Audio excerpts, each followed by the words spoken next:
The F1 season has finally drawn to a close, and we now move into the off-season of drivers taking a break and F1 teams focusing on their cars and possibly ways to outperform their nearest competitors in the engine room rather than out on the track. Ferrari now looks to be turning their focus on ways to defeat their opponents off the track rather than on it. A lot has been made of Ferrari's ability to veto certain rule changes, and it now looks like the prancing horse may just be doing this in the latest twist in Red Bull and Ferrari's relationship. Ferrari's ability to veto rules while sounding unfair on the other teams stems from a long relationship with the FIA. It's worth looking into how Ferrari got this power and why no other F1 team has this ability. There's no denying that Ferrari are one of the most successful teams in Formula One. They're also the oldest team on the grid, participating in the tournament right from 1950. Hence, the prancing horse have a strong relationship with the FIA, F1's governing body. Being the oldest and most prestigious team on the grid, Ferrari have a power that no other team possesses.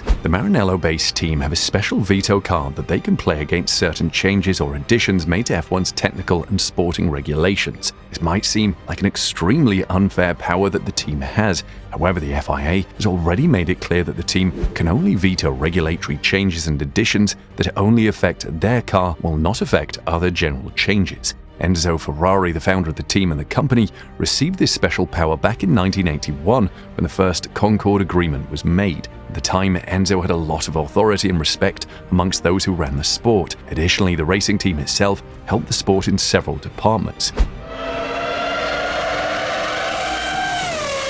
In an old interview in 2015, Jean Todt, former team principal of the Italian outfit, told the story of why veto power was given to the team. He said, Enzo Ferrari was the founder and felt that he was very isolated in Maranello compared to all the British teams, so he needed a protection.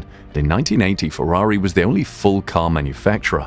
He was facing private teams like Williams and Lotus and McLaren, which were all using the same engine, the Ford Cosworth, so he got that in his discussion. Ever since 1981, the team has retained this power in every single Concorde Agreement that followed.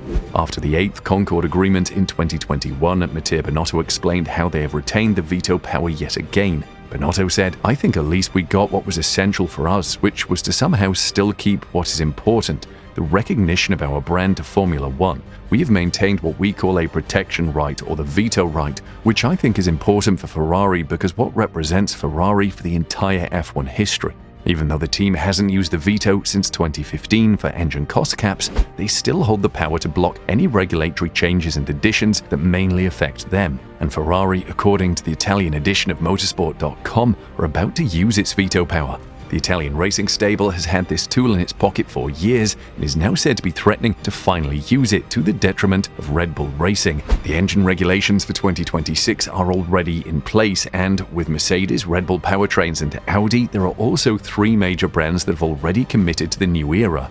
Renault is about to sign, Porsche and Honda are still considering their options, but at Ferrari, however, they do not want to sign.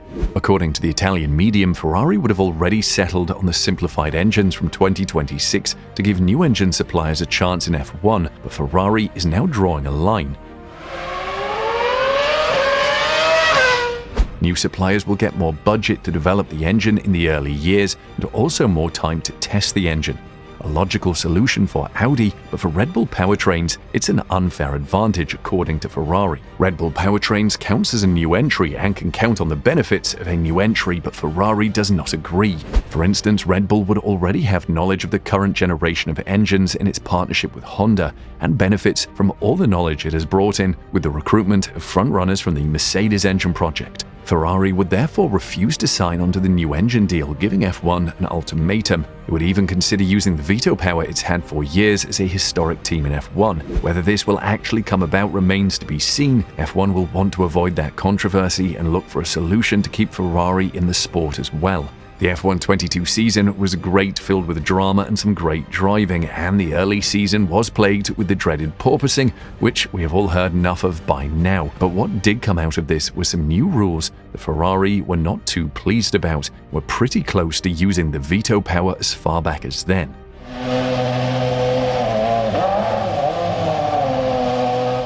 Additionally, they have already forced some changes to this year's cars as well. These changes were not appreciated by many teams, including the Maranello-based outfit. However, the FIA declared that the changes are for the safety of the drivers, which should be most important. Even though the prancing horse team could have used their veto against the rules, they will not do so since it concerns the health of the drivers. This has not always gone down a treat in the F1 world, as Ferrari criticized Mercedes. "We did not ask for favors from the FIA." Mercedes managed to convince the FIA that a rule change is in order for 2023, but most of the Formula One teams disagree. For example, Piero Ferrari, the 77-year-old son of the great Enzo Ferrari, argues that the Italian racing team will oppose any form of instrumentalization. Ferrari team principal Mattia has also previously commented on the issue.